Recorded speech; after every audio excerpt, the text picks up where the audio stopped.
Ég fæddur á Akureyri í gamla húsinu sem efst í Gránhúsgötunni og hét áður Túnhúsið. Það var 1941, 18. september. Móðir mín býr ennþá í þessu húsi og þar bý ég alltaf þegar ég fer til Akureyri. Ég á 4 systkini, 2 búa á Akureyri, 2 í Reykjavík. Og ég á mjög skemmtilega minningar frá þessum árum. Ég bjó á Akureyri til 16 ára aldurs.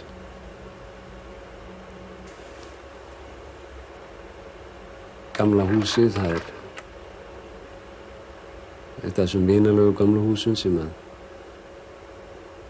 maður vildi helst að stæði sem lengst. En það stendur víst til að það hverfi. En það þannig með æskuminningarnar, þær hverfa þegar árin líða. En þetta allt ljóslifandi fyrir mér ennþá og verður vonandi sem lengst.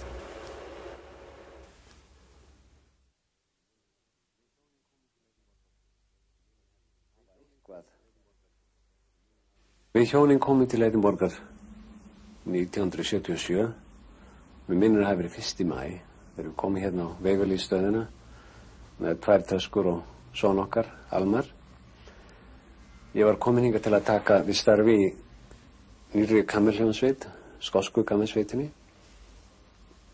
Mitt starf var að vera fyrsti sellóleikari og ég starfaði með þeirri hljómsveit í 5 ár. Það var geysilega fjörugt starf. Við ferðum sem mikið, héldum oft 120 tónleika á ári. Það var mikið plötuupptökur, sjónvarpsupptökur. Við spilaði meðal annars í óperunni. Hafði lofað að reynda sjálf mér því að ég myndi aldrei nátt tíma að fara í óperuhljómsveit, en það var gaman að þessu. Ég kynnti þarna meistaraverkum sem ég er mjög gladur að hafa fengið að kynnast.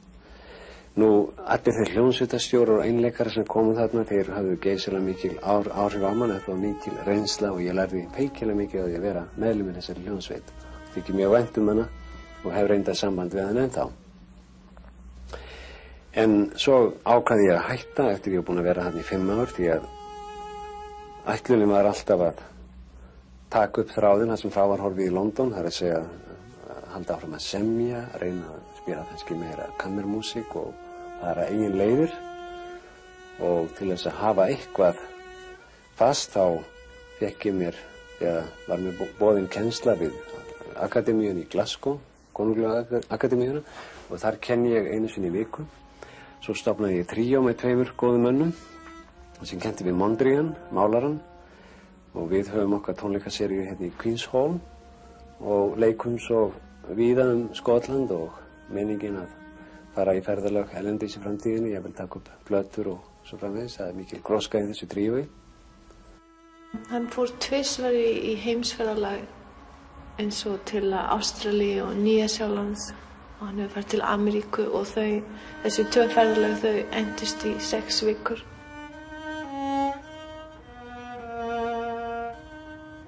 Og það var líklega erfiðast að vera ein svo langan tíma.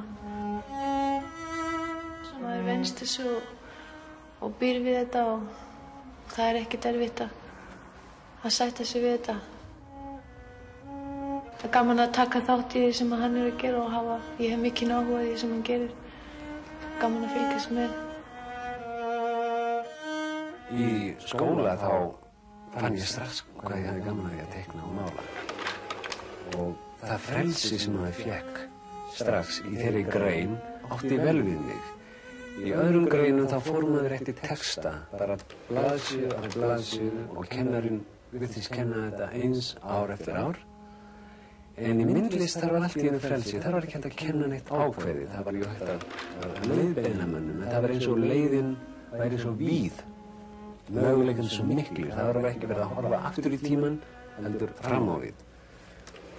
Nú að sjá strax árangur af því sem er að gera á blaði, það er mikil fullnæging. Krakkar mála oft vel og teikna vel. Þau eru kannski ánægð með það sem er að gera. En þau tjá sig strax. Þetta er ekki hægt á hljóðfæri, ekki alveg á augabragði. Það tekur nokkur ár að ná einhverju valdi á hljóðfæri. En málarlistin hún hefur semst alltaf verið mikið mál og það á við á tímabili að ég færi út í það mála fullum fetum.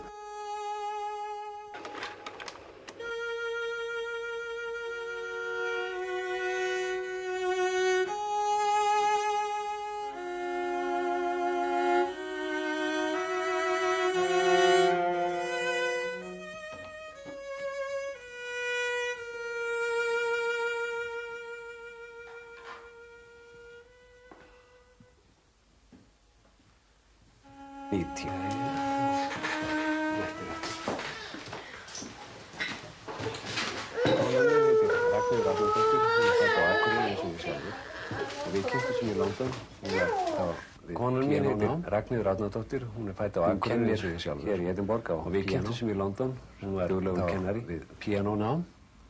Við höfum 3 stráka hér í Edinborg á píanó. Almar, hann fæddur duglegur kennari og 11 ára.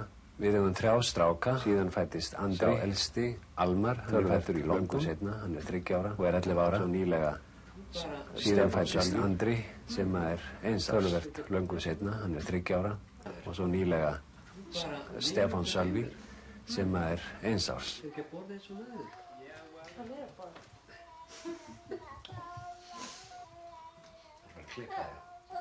Já, va. Segðu nú eitthvað fallegt, ha? Va. Póemi hefur kannski orðið til þegar ég var strákur, það aldrei að vita, því að ég var ástfanginn í fiðlunni alveg frá upphafi. Fiðlan hefur alltaf verið mitt uppáhalds hljóðfæri og mér hefur alltaf dreymt að skrifa stórt mikið verk. En það svo einkennilegt með það sem situr í kollinum á manni kannski mjög djúpt og á rætur sínur aftur í æsku. Það kannski allt í einu kemur tækifæri mörgum árum seinna sem gerir það mögulegt að hægt að skrifa svona verk. Þannig að þegar að skotska kammersveitin pantaði þetta hjá mér fyrir Jamie Laredo, að þá allt í einu opnaði þessi möguleiki. Og ég fór að velta þessi möguleika fyrir mér á ferðalagi sem ég var með Jamie og hljómsveitinni í Ameríku. Þá sátum við nærri 10 mánuði í Greyhound Bus og eins og þú veist að þó að landslagið sé fallegt að þá þreytandi að sitja og maður fyrir að reyna að hugsa eitthvað. Að semja var upplægt á þessu ferðalagi og þannig byrjaði verkið í raun og veru. Ég fór að hugleiða bakgrunn, hljómsveitin gat verið bakgrunnur og þetta kom heim og saman við hugmyndir sem að ég hef oft haft í sambandi við hlustendur og kannski myndrænt efni. Það væri ekki gott að tengja myndrænt efni tónlistinni þannig að fyrir hlustandana þá væri einhver saga á bakvið. Þannig að þeim liði betur ef þeir hefðu í huganum einhvern söguþráð. Því eins og Mahler sagði einhvern tímann að öll góð tónlist hefur að baki sér einhverja sögu. Allavega mér sagt að hann hafi sagt það. Og það mikið til í þessu. Síðan má gleyma sögun ef maður vill og láta bara verkið standa eitt. En í þessu tilfelli þá eru það 3 myndir eftir Chagall sem ég tók fyrir. Þær eru í safni í Nice, þetta eru stór og mikil olíumálverk og þau eru byggð á vissum atburðum úr Biblíunni. Fyrsti kaflinn fjallar draum Jakobs, þar sem hann velur sér stein, leggur hann niður, leggst á hann og sofnar og hann fer að dreyma þennan gífurlega mikla stiga þar sem englar ganga upp og niður. Og í þessari mynd mikið af dökkum litum, mikið af bláum litum, brúnum litum og ljós kertanna að skína og englarnir sjást vel. Jakob eldrauður á þessari mynd og hann liggur ekki, hann stendur. Þannig að þetta mjög furðuleg mynd. En fyrsti þátturinn fjallar sem þetta. Annar þátturinn, hann fórn Ísaks og það dramatískur þáttur. Það mikil einmannaleiki og örvænting í þeim þætti. En þegar að engillinn hefur kallað í hann í 3. sinn, það á sér stað samtal á milli þeirra og samfæstum að hann nógu trúaður að þá verður ekkert af þessari fórn og þá kemur langur þáttur sem mjög blíður og það eiginlega Ísak og pappa hans að tala saman. Það sóló, selló og fiðla. Þriðji þátturinn svo mikil glíma á milli Jakobs og engilsins og sú glíma stendur alla nóttina og það farið að það eiginlega komin dögun þegar að engillinn sér að hann kemur ekki til með að sleppa og til þess að sleppa þá brýtur hann mjöðmina eða augnakarlinn í Jakob og verkið endar þannig. Það byrjar á dýpstu nótu fiðlunnar og opnum G-streng og það svo nóta sem kemur oft í sögu í verkinu og táknar eiginlega steininn sem hann hvílir á.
Nú svo lokið Hafli. Já, það stórkostlegt. Ég veit ekki eitthvað vel.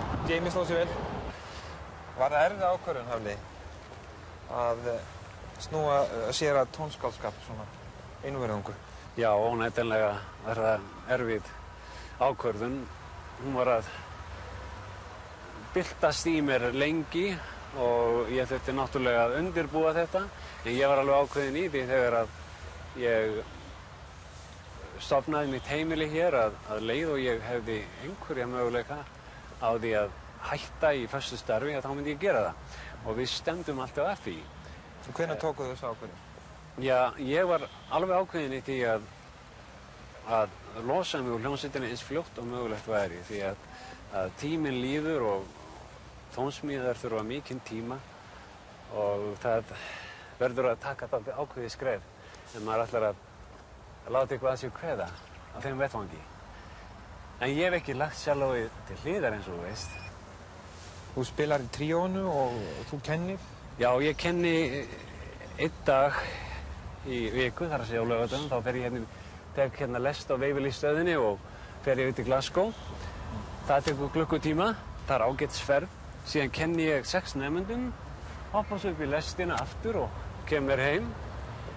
Það er það eina fasta sem ég hef, eina fastastarf. En ég er oft boðinn í ferðalag með hljómsveitum, til dæmis í London. Það er verið að tala að fara í ferðalag til Suður-Ameríku næsta ár. Ég er búinn að taka það að mér. Og tríóið sem ég stofnaði, það heldur tónleika reglulega hér í Skotlandi. Og við höfum svolítið upp úr því, fjárhagslega. Og svo kemur þú heim á og til? Já, ég kem heim eins oft og mögulegt er. Það er ekki hægt að ætlast til þess að stofnanir eins og Sinfóníuhljómsveitin og Tónlistarfélagið taki á móti manni allt of oft, en þeir hafa verið mjög elskulegir alveg frá byrjun og ég kann vel að meta það. En ég er alltaf að planleggja ferðir heim. Nú sérð þú tónlistarlífið heima með öðrum augum en við. Þú ert gestkomandi, nánast. Hvernig líst þér á það í raun og veru? Nú er mikið talað um þessi gróska. Er gróska heima? Já, það er erfitt fyrir mig að vega það og meta. Ég er aldrei það lengi heima. Ég veit af þessari grósku. Mér líst mjög vel á þennan áhuga sem fólk hefur. En það er oft kannski 1 eða 2 menn sem að virkilega gera góða hluti, sem að setja vissan standard sem að breytir öllu. Til dæmis fyrir málara þá hefum við Kjarval. Kjarval setti vissan standard sem að margt miðast við, ekki vissu allt. Við höfum aldrei átt stór tónskáld í þeirri merkingu sem að Finnar hafa allir með sagt Sibelius og Danir Nielsen. Þannig að við erum ennþá að leita og leggja grunn. Kannski erum við allir að undirbúa grunninn fyrir íslenskan Sibelius kannski. Við hjó eftir því í gær, Hafli, að þú talaðir um að póemið væri opus 1. Ég myndi segja að þetta væri kannski, ég var svolítið sáttur við þetta verk. Megnið af því sem ég skrifaði áður situr í mér eins og eitthvað sem var kannski frekar mislukkað. Það er svo einkennilegt með tónverk að jafnvel þó að ég hef rifið þau upp og fleygt þeim, að þau sitja í mér og ég losna ekki við þau fyrr en ég er búinn að skrifa það almennilega. Þess vegna þarf ég ofta að endurskrifa til þess að fá frið. Bara til þess að vera laus við þau. Því að þau sitja í minninu, það er svo einkennilegt. Poemi trufla mig ekki þannig. Ég held ég láti það fara. Það er afgreitt mál. Já, ég held það. Þegar þú færist svona mikið í fang eins og þú gerir sem tónskáld, hljóðfæraleikari og svo framvegis, stjórnandi, efastu aldrei eigin hæfileika? Auðvitað efast allir. Ég meina þetta er allt saman mikil barátta fyrir það sem að fara út á þessa braut. En það dugar ekki að efast og gera ekkert því að tíminn líður. Það er kominn tími til að reyna að takast á við þetta á alvöru fyrst sem maður fór út í þetta. En ef þú ert að tala hvort að mér finnist eins og ég sé með eggin í ómörgum korfum eins og fólk segir hérna, að þá er ekki hræddur við það vegna þess að ég er fyrst og fremst tónskáld sem að kannski, spilar á selló og stjórnar vegna þess að ég verð að stjórna, ég var neyddur til að stjórna þessu verki mínu og varð að læra á stuttum tíma að gera þetta þannig að vera hægt að flytja það. Hvað með þína nánustu? Þurfa þeir ekki að trúa á þína hugsýn? Jú, en það þarf ofta að sýna fólki svart á hvítu að þetta sé ekki tónvitleysa áður en það fer að trúa á það. Það er mjög erfitt að ganga með einhverjar hugmyndir í kollinum og reyna að sannfæra fólk án þess að heyri nokkuð, að sjái nokkuð. Og gallinn við músík er sá að þú getur haft staflaði verkum en þetta er bara dauður hlutur, þangað til þetta er flutt. Aftur á móti myndlistarverka þá getur þú bara hengt upp og getur haft sýningu heima hjá þér en það er ekki hægt fyrir tónskáld að hafa hljómsveit heima hjá sér og segja við konuna sína komdu inn í herbergi og hlustaðu á symfóníuna mína og sett svo allt á stað, það er ekki hægt. Þú hefur gengið gegnum svona efasemda og kannski erfiðleika tímabil þá en núna með Poemi og fá viðurkenningu sem að það verk hefur hlotið, breytir þetta þínu lífi? Nei, það breytir því kannski einhverju leyti en sjáðu þessi verðlaun sem við mennirnir erum að gefa hvorum öðrum, þau eru jú ágætt út af fyrir sig en að gefa einhverjum verðlaun bara fyrir að haga sér sæmilega, það er eiginlega svolítið skrítið. Ég hef bara svona hagað mér nokkuð sæmilega og fæ verðlaun út á það. Ég reyna að taka það alvarlega en í raun og veru þá breytir þetta ekki neinu. Þú ert ennþá hafliði? Ég slepp ekki við það. Ég verð bara að horfa sjögu við það, svona er það. Já. Það vantar ekki dúfurnar hérna? Nei, það eru góðar.